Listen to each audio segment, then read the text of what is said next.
She was just 16 when she caught the eye of one of Europe's most feared kings, turning a life of poverty into scandal, wealth, and unimaginable power. This is the story of Caroline Lacroix, the mistress everyone loved to hate. From secret meetings in Parisian streets to palaces filled with gold and controversy, every step of her rise was watched, judged, and envied. But what she gained in power, she paid for with a lifetime of scandal. One night in Paris at the dawn of the new century, a quiet knock on a brothel door would ignite one of Europe's most shocking royal scandals. The man who sent for the girl was not a nobleman, not a banker, not even a prince, but a king. 64-year-old Leopold II of Belgium, one of the most powerful and feared rulers in Europe, was searching for a teenage girl named Caroline Lacroix. She was only 16. What began as a secret meeting in the shadows of Belle Epoque Paris would grow into a relationship so outrageous that it would horrify royal courts, enrage an entire nation, and stain Belgium's monarchy forever.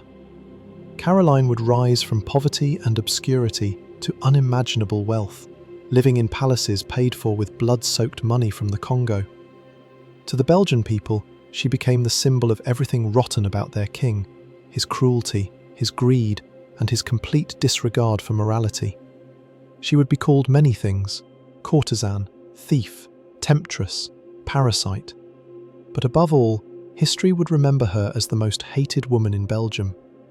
This is the story of how a teenage girl became the mistress of an evil king, and how that decision changed her life forever. The story begins in the streets of Paris at the turn of the 20th century, a city alive with lights, cafes, and the whispers of secrets that only the rich and powerful could afford to hear. In 1900, a young girl named Caroline Lacroix, barely 16, was already navigating a dangerous world far beyond her years. She worked in a Parisian brothel, a place where charm and beauty were traded like currency, and her life was already a precarious balance between survival and exploitation. But Caroline's life would change forever when she caught the attention of one of Europe's most notorious kings, Leopold II of Belgium. A man over 60, married, and feared for his cruel reign, Leopold was drawn to her innocence, her striking looks, and a mysterious charm that seemed to set her apart from the other girls in the city. It was the beginning of a scandal that would shock the courts of Europe, tarnish reputations, and make Caroline both a figure of fascination and the most hated woman in Belgium. The meeting of a ruthless king and a vulnerable teenager would set the stage for a story of ambition, greed, desire, and the dark side of power. A story that remains unforgettable even over a century later. Caroline's early life was far from easy. Born Blanche Zelia Josephine Delacroix in 1883 in Bucharest, Romania, she grew up in a family that struggled to make ends meet. Her father's exact profession remains a mystery. Some say he was a lowly janitor, others claim he dabbled in business ventures. But whatever the truth, the family lived modestly, far from wealth or comfort. Blanche, later known as Caroline, learned early how to survive in a world that offered little protection to girls like her. By her teenage years, she had already left home, working as a barmaid and eventually finding herself in the shadows of Paris's nightlife. It was a world of glittering facades hiding dangerous realities, where young women had to be clever, charming, and resilient just to navigate day-to-day life. Caroline's beauty and sharp wit allowed her to stand out among her peers, but it also made her vulnerable to powerful men who saw her not as a person, but as a prize. Little did she know that one of the most powerful men in Europe would soon take notice, changing her life forever, and drawing her into a web of scandal, power, and wealth that no ordinary girl could ever escape. By the time Caroline arrived in Paris, she had already begun to carve out a life for herself, though it was far from ordinary. Working in a brothel in the city's Belle Epoque era, she adopted the name Caroline Lacroix, leaving behind her birth identity as Blanche Delacroix.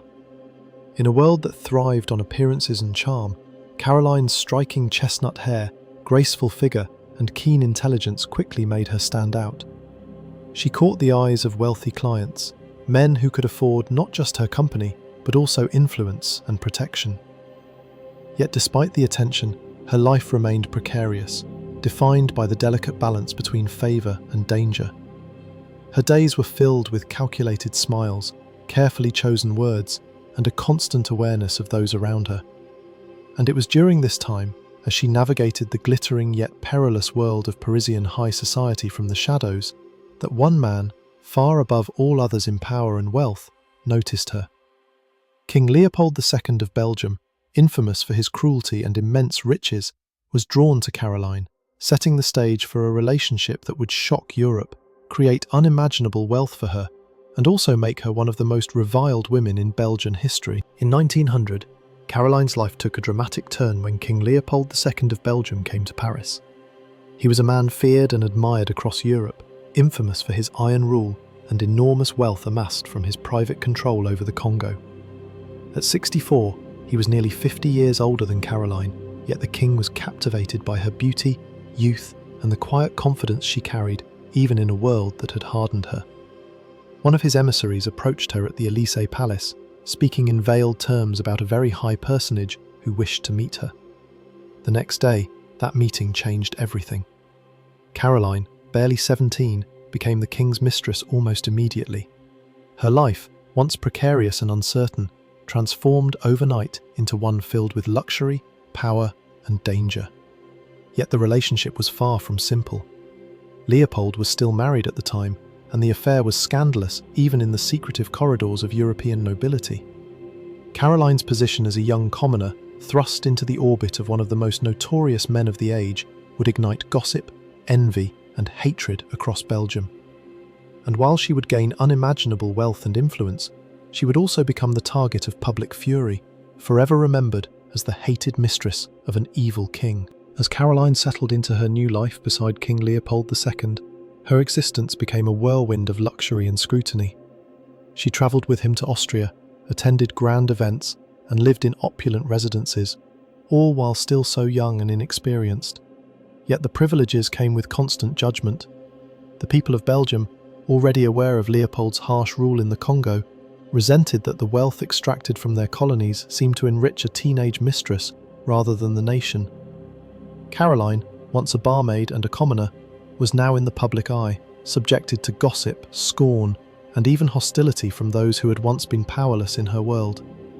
Her intelligence and quick wit allowed her to navigate this treacherous new environment, but she could not escape the whispers that followed her every move. Every shopping trip, every grand journey, and every new title or gift given by Leopold fueled the hatred against her. She became infamous, not just for being the king's mistress, but for the visible, undeniable symbol of his wealth and indulgence.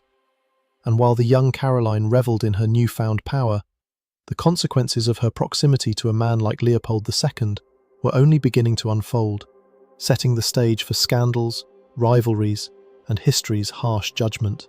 Over the next few years, Caroline's influence over Leopold only grew, and with it, the scandal surrounding her. The king, once cautious in hiding his affairs, began to flaunt her presence openly. She accompanied him to grand funerals, travelled across Europe by his side, and lived in some of the finest estates, including a grand mansion in Brussels and the stunning Villa La Leopolda on the French Riviera. Yet every gift, every act of generosity from Leopold was tainted by the public's outrage. Caroline became a symbol of excess and immorality, a young girl whose fortune was built on the suffering and exploitation of others in the Congo. Her position, though enviable, was precarious. She had to navigate the jealousies of European courts, the scrutiny of the press, and the tension with Leopold's own family. At the same time, her personal life remained complicated. Her former companion and manager, Antoine Emmanuel Durieux, lingered in her orbit, reminding her that even in wealth, human entanglements could not be escaped. Caroline's story was no longer just about survival, it was about ambition, adaptation, and the complex morality of power. She had become the hated mistress of one of Europe's most notorious rulers, a role that would define her for decades to come. In February 1906, Caroline's life took another dramatic turn with the birth of her first son, Lucien Philippe. The arrival of a child with a king made her position even more complicated, politically and personally. Just over a year later, in October 1907, a second son, Philippe Henri, was born, cementing her place in Leopold's life, but also intensifying the controversy. These children, born out of wedlock, became symbols of both love and scandal, highlighting the extraordinary gap between Caroline's humble beginnings and her current life. Leopold, despite his power and cruelty, could not bring himself to acknowledge them as heirs to the throne, yet he lavished them with protection, titles, and wealth. Caroline, meanwhile, had to learn how to manage her role as a mother in the shadow of public hatred. She had risen from a barmaid to a figure at the centre of European gossip, wealth, and influence. Yet each step forward was scrutinised, judged, and criticised. Her story was now inseparable from the king's, intertwined with his power, his greed, and the dark legacy of his rule. Caroline's position was enviable yet fragile, a life of unimaginable luxury built on scandal, ambition, and the ever-present threat of history's unforgiving gaze. Despite her wealth and position, rumours swirled relentlessly about Caroline and Leopold. Many claimed they had secretly married in a morganatic union, a forbidden marriage between people of unequal social rank, even though there was no proof at the time. The public's imagination ran wild, fueled by newspapers and gossip, portraying Caroline as a cunning opportunist, intent on securing her children's future on the throne. In reality, she was only formally married to Leopold in the final days of his life, yet the rumours persisted, shaping her reputation for decades. At the same time, her lifestyle reflected the extraordinary privileges that came with being the king's mistress. She travelled across Europe in luxury, shopped without limitation, and lived in palaces most could only dream of. But every indulgence, every display of wealth, intensified the anger of the public, who already despised her as the beneficiary of Leopold's exploitation of the Congo. Caroline had to navigate a delicate balance, enjoying power, influence, and luxury while managing the enmity of the world around her. She became the living embodiment of controversy, a young woman whose life was as glamorous as it was scandalous, forever marked as the hated mistress of one of Europe's most infamous kings. Caroline's life of luxury, however, was always intertwined with fear and control. Leopold, though deeply infatuated, was intensely jealous and possessive. He kept a watchful eye over her, ensuring that no one could approach her without his knowledge. Even her former companion, Antoine Emmanuel Durieux, who had once managed her affairs, became a point of tension as Leopold suspected that old loyalties and attachments could threaten his control. Caroline learned quickly that wealth and comfort came with invisible chains, where every movement and decision was scrutinized by a king whose temper could be as cruel as his rule in the Congo. Yet she adapted, navigating a delicate dance between independence and submission, charm and compliance, survival and influence. Her intelligence and resilience allowed her not only to survive in this intense environment, but also to thrive, accumulating influence over the king and securing comfort and privilege for her children. The world saw her as a scandalous figure, a symbol of greed and immorality, but behind closed doors, she demonstrated remarkable acumen, managing wealth, estates, and the complex politics of royalty with careful calculation. Caroline was no mere mistress. She had become a force to be reckoned with in a world built on power, wealth, and scandal. By 1909, Leopold's health began to fail, and the final chapter of Caroline's story with the king was approaching. In early December, the aging monarch became severely ill, and after years of delaying it, he finally married Caroline, formalising their relationship just days before his death. On December 17th, Leopold II passed away at the age of 74, leaving Caroline as the primary beneficiary of his immense fortune.